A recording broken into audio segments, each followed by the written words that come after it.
Mutual ফান্ডের একমাত্র বিশ্বস্ত কোম্পানি অঞ্জলি ইনভেস্ট এই মুহূর্তে যারা লগ্নি ক্ষেত্রে সবকিছু সোনা, ইকুইটি শেয়ার, ফিক্সড ডিপোজিট ইত্যাদি সেভাবে জানেন না, তাদের ক্ষেত্রে লগ্নি করার ক্ষেত্রে একমাত্র ভরসাস্থল হতে পারে মিউচুয়াল ফান্ড, এমনটাই মনে করেন কলকাতার অন্যতম লগ্নি বিশেষজ্ঞ বরুণ সরকার। কলকাতায় অঞ্জলি ইনভেস্ট এর সৌজন্যে মিউচুয়াল ফান্ডের মাধ্যমে কিভাবে সম্পদ সৃষ্টি করা যায় সে বিষয়ে একটা সচেতনতা শিবির সম্পন্ন হলো। সেখানেই নিজের বক্তব্য তুলে ধরতে গিয়ে তিনি এমন কথা বলেন। অপরদিকে অঞ্জলি ইনভেস্টমেন্টসের কর্ণধার সজল রায় জানিয়েছেন, এই মুহূর্তে ভারতের মাত্র 7% জনগণই মিউচুয়াল ফান্ডে লগ্নি করেছেন। তবে রাষ্ট্রায়ত্ত ব্যাংক বা বেসরকারি ব্যাংক, ডাকঘরে সেভিংস অ্যাকাউন্ট করার থেকে বিভিন্ন বিত্তীয় সংস্থার মিউচুয়াল ফান্ডে টাকা রাখা অনেক বেশি ফলপ্রসূ হতে পারে ভারতীয় জনগণের কাছে, এমন বক্তব্যই উঠে এলো সচেতনতা শিবির থেকে। তবে বক্তব্যের শুরুতেই বরুণ সরকার জানিয়েছিলেন, সেভিংস ব্যাংকে কেউ টাকা জমালে আমানতকারীর কোনো ঝুঁকি থাকে না, তাই মুনাফারূপে সুদটাও কম থাকে। অথচ দীর্ঘমেয়াদী মিউচুয়াল ফান্ডে টাকা রাখলে অধিকাংশ ক্ষেত্রেই আমানতকারী লাভবান হতে পারেন।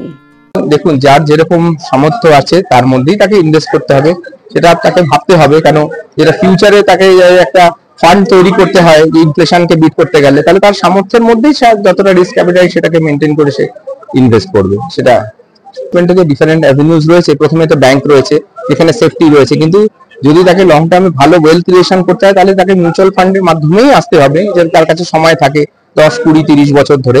এবং সেটা আমরা লাস্ট 30 বছরের দেখতে পাচ্ছি হিস্ট্রি, যে পাস্ট মিউচুয়াল ফান্ডসে কেমন রিটার্ন দিয়েছে। তো সেটা রিস্ক ক্যাপিটাইট অনুযায়ী সে ইনভেস্ট করবে। তার যেটা কন্টিনজেন্সি ফান্ড সেটা ব্যাংকে রাখবে, আর বাকি ফান্ড যেটাতে তার গ্রোথ লং টার্মের জন্য সেটা সে মিউচুয়াল ফান্ডে দেবে, সেইভাবেই সে ইনভেস্ট করবে। ইন্স্যুরেন্স আর ইনভেস্টমেন্ট আলাদা। লাইফ ইন্স্যুরেন্সে তার লাইফটাকে ইনশিওর করার জন্য, তার জন্য নানা রকম স্কিমস রয়েছে, টার্ম ইন্স্যুরেন্স রয়েছে।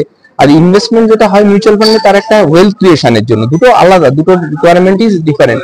সেটা তাকে ভেবে এবং তার নিজস্ব তার অ্যাডভাইজার যে গাইড করছে তাকে, তার সাথে আলোচনা করেই করতে হবে। দুটোকে মিক্স করা উচিত না। পৃথিবীর পভার্টি লাইনে যদি বিশ্বের প্রথম 5টা দেশ বলে, তার মধ্যে ভারতবর্ষ আছে। এটা যেমন ধ্রুব সত্য, সেরকম আরেকদিকে ভারতবর্ষে চিটফান্ডও খুব চলে। প্রচুর মানুষ চিটফান্ডে টাকা দেয়। তারা তো সব বড় বড় শিল্পপতি, বড় বড় ব্যবসায়ী নয়, এবং সেটা আমরা জানতেও পারি। খুব সাধারণ মানুষ তার রোজগারের টাকা সে গিয়ে চিটফান্ডে দিচ্ছে। তার মানে হচ্ছে যে মানুষ সঞ্চয় করতে চাইছে, কিন্তু সঠিক জায়গায় করছে না, ভুল জায়গায় করছে। এমন নয় যে মানুষ সঞ্চয় করতে চাইছে না।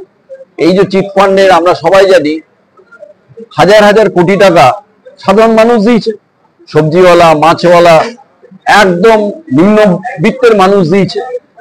তাহলে যদি তাদেরকে যদি এইখানে আনা যায়, সেটা একটা হওয়া উচিত। যদি আমার বাড়িতে যে কাজ করে সে ক্ষুদ্র সঞ্চয়কারী, তাকেও যদি আমরা উৎসাহিত করতে পারি যে এই সিপ নামক জায়গাটাতে তুমি করো, এখান থেকে তুমি এই রিটার্ন পাবে, যেটা নাকি মাস ভাবে সেবি চেষ্টা করছে আমাদের ধোনি, সচিন তেন্ডুলকরের মতো স্টারদের দিয়ে, যে সাধারণ মানুষ দিক। কারণ এখানে গভর্নমেন্টের রেগুলেশন আছে, এর মধ্যে কোনো অন্যরকম ফ্রড কেস নেই। কারণ বেশিরভাগ মানুষ সঞ্চয় করতে গিয়ে এই প্রতারণার শিকার হয়। সেই জন্য মাসের কাছে এই অ্যাপিলটা থাকা উচিত, বোঝা উচিত যে আমজনতার কাছেও, যে তারা যেন সিপের মাধ্যমে করে, তারা উপকৃত হবে, বেনিফিটেড হবে, তার রিটার্ন পাবে অনেক বেশি।